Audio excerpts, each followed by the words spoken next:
What's up, everyone? Ricky here, Greenside, and a little bit of what a lot of people would look at as a tough situation, short-sided, bunker in front of you between the pins. So I'm going to show you that it's really all about technique. You can hit the shot with a lot of different lofts, but it's more, one, commitment, but how you set up and then trusting your technique and the delivery.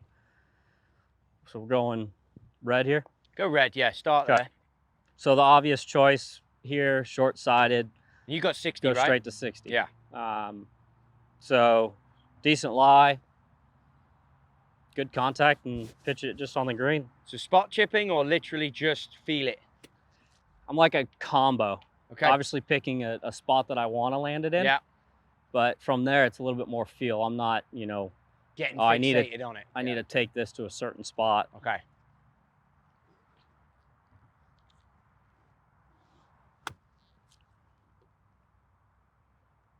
Just short, but I mean, not terrible. No, makeable. So you have here a 56 and a 50. Yeah. So we'll just hit the same shot. I mean, really, all I'm going to do is start to aim a touch further left, still open the face, and the handle might have to go down just a touch. But And why's the handle got to go down? to keep the face flat, if the handle's up, Okay. at least that's my visual cue. Yeah. And then ball position, I saw you had sort of middle on the first one. Do you move that if you want to change the height or not? It's still going to be similar position. I think the biggest thing is just the handle going down, because obviously it starts to get Yeah. a little too flat there, or upright.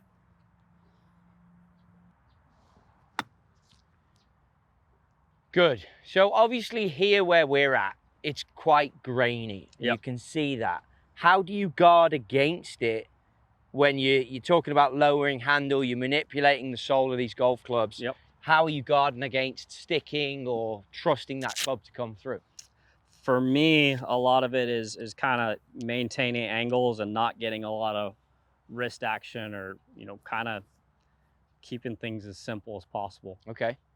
But not to the point where you're thinking about no wrists or anything, you just flow. No, it's just, for me, feels a little bit more connected and more about the chest, turning and rotating through it. Okay.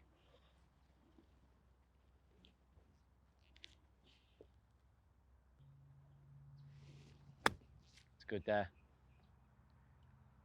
That's pretty special. Now, people would look at that display there and they think, well, the 60s obviously are the two close ones, and that's a good sort of imagery to get the idea that you can use anything. When it comes to this white flag with a bit more space, easier, tougher, more speed, less speed, draw one, fade one, does that ever come in? And then the technology and the ball, does that ever help you with a visual there? Yeah, what's fun with picks for me, like on greens, is you can hit different shots and see how the ball reacts. One, if you're trying to hit it pretty straight on, or kind of whether it's cut and hold it with wind or against a slope. I think, as you get some more green over a bunker, it becomes easier. You got some more room for error, and you don't have to be so perfect. But yeah, not that I'd be picking to hit 56 and 52 in these situations, but sometimes it's fun to kind of in a practice challenge scenario, yourself, and really see, where your technique is at. Yep. We can do it again here.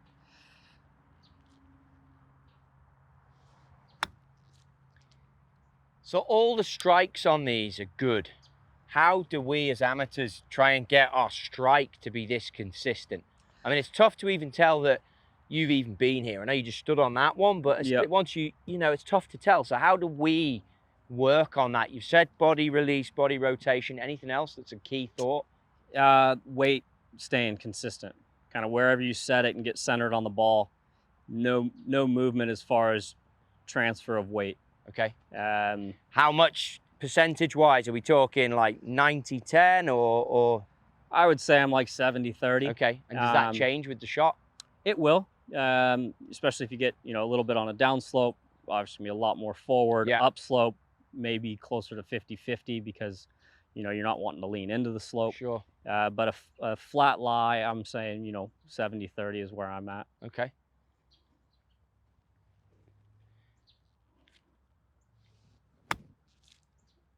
And then this lie, when you've got, if anything, the slope is coming this way, you'll start to work a bit more weight onto the back foot.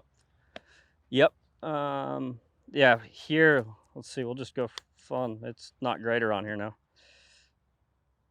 So a decent amount of grass behind it now.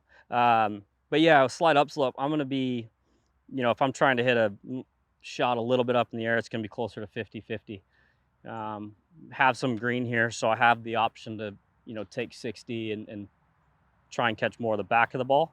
So I think this is pretty easy for you. Yep. If it changes and it goes into that stuff, Yep. what different thoughts do we have there? For me, now we're going to kind of a cross of bringing in some bunker technique, open the face. So we're not going to be able to spin this ball. So we got to use, trajectory and some height to stop the ball. So ball's going to be forward, weight's going to be a little forward, and then got to use the speed. One of the big things is just the speed staying consistent, no decel, but also not trying to accelerate into it. And the transition, do you ever think about that? You have a nice do you ever just try and keep it? Yeah, it's really whatever speed you're going back, and then that same, Okay. for me, an analogy is if anyone's ever fly fished, I mean, if they've done it, they understand it, but just the 1 and 2, keeping it consistent. Almost having a little lag where you change direction. Yeah, give it it feels like a pause. Yeah. I mean, not many people actually pause in their swing, but it's going to feel like there's a slight pause to go back.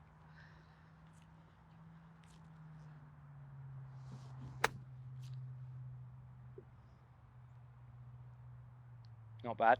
All right. And then the short-sided one? Yeah. If you're ever lost on your pitch, you're chipping, like, how do you find it again? Because everything is about the consistency of the low point here. That's what I see. And, like, obviously I changed the lie, that changes a bit. But how do we find it if we're lost in that area? What would be a good? I mean, if there's not a instructor or someone to look at it and help you with it, a lot of times, literally you have to just go out and put reps in and just put the time in. And I think being able to go between different clubs and go in different situations, it may start with hitting just some basic pitch shots just to kind of get some kind of singular reps in, but then go and move around and kind of challenge yourself, because sitting in one area in the flat or same lie, you can get good at that pretty quickly, but kind of going from that and being able to adapt with ball above your feet, below, down slope,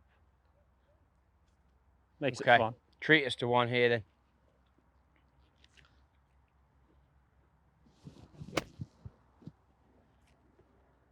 It's good. It's good.